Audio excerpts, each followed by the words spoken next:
Mr. Sipal, you have already referred to US-India joint strategic vision for Asia-Pacific Indian Ocean. We have seen some Chinese reaction because we have talked about safeguarding maritime security, freedom of navigation, overflights, resolution of territorial maritime disputes as per international law, UN convention of all of these. But apart from the Chinese reaction, do you think this will have any long-term sobering effect on China?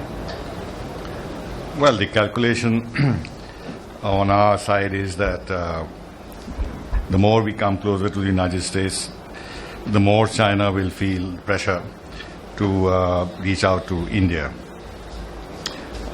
Whether this is the correct assessment of the situation, I don't know. In any case, the Chinese foreign minister seems to have said,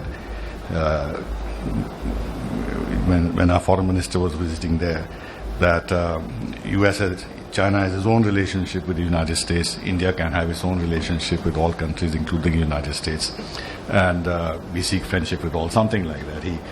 He tried to minimize the concern about this. But this is for public consumption. Internally, how they assess it is a different matter. But the question in my mind is that our Prime Minister reached out to China very early, immediately after taking over. And several gestures were made, very important ones, including the visit of President of China to India. And now Sushma Swaraj has gone and she has announced that our Prime Minister will be visiting China before May this year. Now, in this context, where was the strategic need to, in a sense, support U.S. rebalance towards Asia? Maybe there are reasons which are not very clear to me, but if you look at the US-India joint strategic vision, it's very clear. Number two, why are we so concerned about the South China Sea? Because we singled that out as a particular area of concern where maritime security and freedom of navigation should be ensured. There is a huge problem in the East China Sea, for instance, and of course the Indian Ocean itself. So why singling out the South China Sea? I don't see anything new that has happened which would aggravate our concerns about China in the context that I have spelled out to you when our Prime Minister intends to go there. So why have we just given such great prominence to our developing understanding with the United States with regard to the Western Pacific? The answer is not clear in my mind. Now, our biggest problems are here in the Indian Ocean area and in our region per se, whether it's terrorism or Islamic extremism or the Chinese presence in the Indian Ocean. What is happening in Sri Lanka, the docking of Chinese submarines in Sri Lankan ports, China's policies in our neighborhood, China-Pakistan relations, the situation in Jammu and Kashmir, and even the issue of Iran, because Iran also figures in this joint statement and indirectly also in the India-US Delhi Declaration.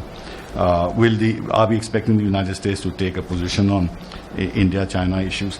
Now, the interesting thing is that insofar as security in the maritime security in the Indian Ocean is concerned, we've had over the years now numerous naval exercises with the United States.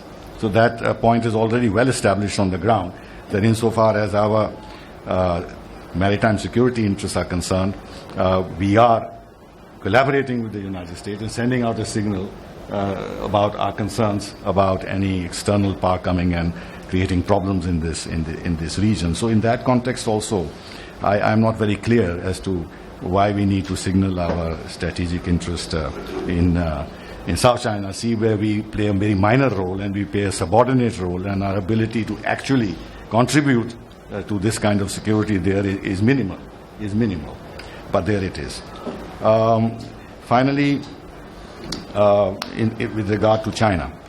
Now, I was a bit surprised that the Deputy National Security Advisor of the United States gave this briefing to New York Times or to journalists where he divulged what was clearly confidential conversation between our Prime Minister and President Obama, because he said for the first 45 minutes our Prime Minister was talking about China and security concerns about China and this and that. I think it was wrong on his part.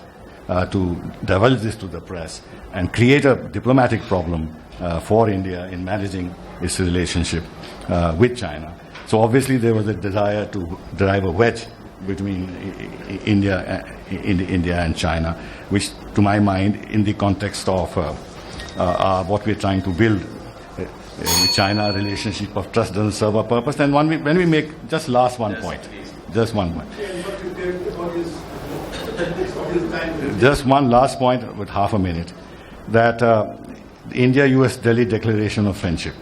They're saying that India and the United States agreed to elevate our long-standing strategic partnership with a declaration of friendship. I thought this strategic partnership was based on friendship.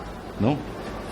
So is friendship strategically more important than a strategic partnership? I'm not very clear in my mind.